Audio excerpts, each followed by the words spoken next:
Jamais sans la grâce, une dévotion matinale proposée par l'Église évangélique de la grâce en collaboration avec l'Institut de théologie de Cotonou.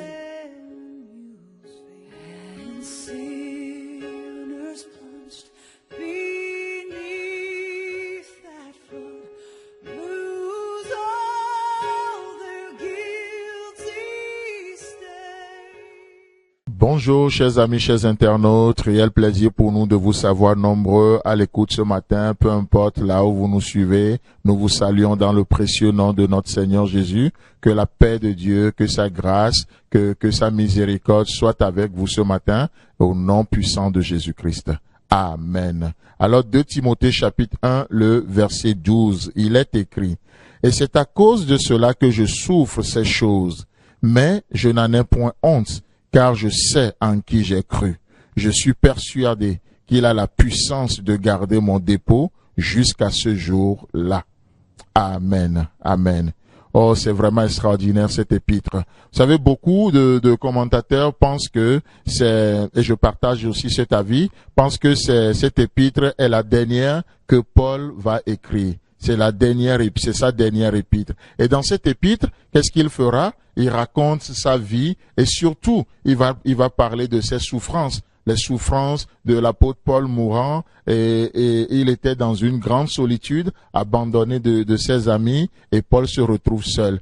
Et ce matin, qu'est-ce que j'aimerais nous communiquer? Vous savez quoi? D'une manière ou d'une autre, nous souffrons tous, n'est-ce pas? Nous souffrons tous. Mais considérons un peu la déclaration de l'apôtre Paul ici. Il dit, « Je sais en qui j'ai cru. Je sais en qui j'ai cru. Et je suis persuadé qu'il a la puissance de garder mon dépôt jusqu'à ce jour-là. » Ouais, amen. Donc, vous vous levez ce matin, peut-être vous avez une douleur. Vous avez quelque chose qui vous pèse sur le cœur. Quelque chose pour laquelle vous priez il y a des mois, il y a des semaines, il y a des années. Ça peut être une faiblesse, ça peut être une situation, ça peut être une maladie. Bref, quelque chose avec lequel vous luttez. Vous voulez voir la main de Dieu dans ça. Quelque chose qui vous fait souffrir. Ça peut être même une faiblesse. Mais Paul dit au milieu de tout ça, je sais en qui j'ai cru. Je sais en qui j'ai cru et je suis persuadé, je suis convaincu qu'il a la puissance de garder mon dépôt jusqu'à ce jour-là. Il y a un jour qui est fixé, il y a un jour final, il y a un point d'arrivée. Et il dit Dieu ne va pas rester en chemin, Dieu ne va pas, son œuvre ne sera pas inachevée. Jusqu'au bout, Dieu ira et Dieu ne sera jamais l'auteur d'une œuvre inachevée parce que c'est un Dieu fidèle. Ce qu'il a commencé, il est fidèle et juste pour l'achever. Il a la puissance de garder ton dépôt jusqu'à ce jour-là. Jusqu'à ce jour-là. Il dit, je sais. Le sais-tu aussi? Le connais-tu? Comment le connais-tu? La Bible dit qu'il a la puissance de garder ton dépôt. Comment le connais-tu? Le sais-tu? Sais-tu ce matin qu'il est capable de le faire? Il est fidèle, n'est-ce pas?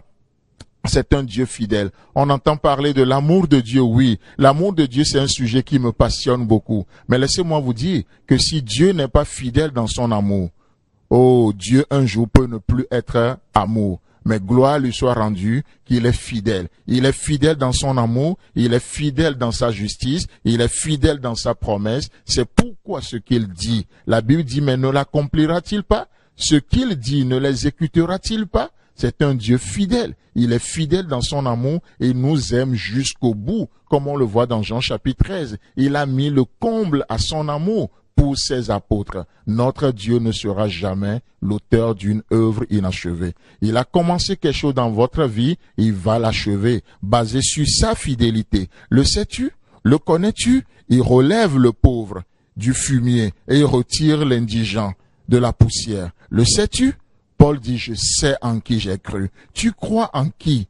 Qui est l'objet de ta foi? Tous nous parlons de la foi. La foi dans la foi, laissez-moi vous dire que c'est de l'idolâtrie. La foi dans la foi, c'est de la sorcellerie. Parce que l'objet de notre foi fait toute la différence. Le féticheur du village vous dira qu'il a la foi quand il verse sa libation. Le musulman vous dira qu'il a la foi quand il donne l'aumône. Mais mes amis, l'objet de notre foi n'est pas la même chose. Nous savons en qui nous croyons. C'est pourquoi le christianisme ne peut pas être comme juste une religion comme une autre. Non, c'est particulier. C'est quelque chose de merveilleux. Nous savons en qui nous avons cru. Il relève le pauvre du fumier. Il relève l'indigent de la poussière. Je sais en qui j'ai cru. Il n'est pas un homme pour me mentir, ni le fils d'homme pour se repentir. Ce qu'il dit, il accomplit. Il exécute. Il est le Tout-Puissant. Il est l'alpha et l'oméga. Il est le commencement et la fin. Le sais-tu?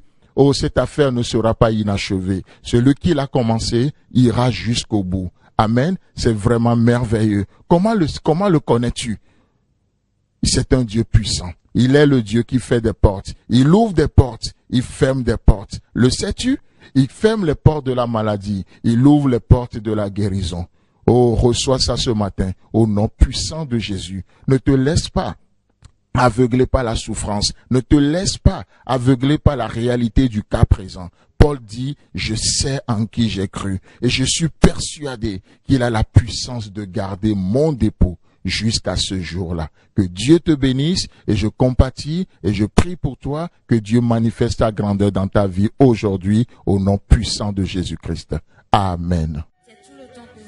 Si vous avez aimé cette dévotion, parlez-en à vos amis. Parlez-leur du message de la grâce et de ce qu'il fait dans vous. Pour un sujet de prière, une question ou plus d'informations, contactez-nous. Téléphone 64 88 35 87 ou 96 42 69 05 ou par WhatsApp au 94 75 80 20.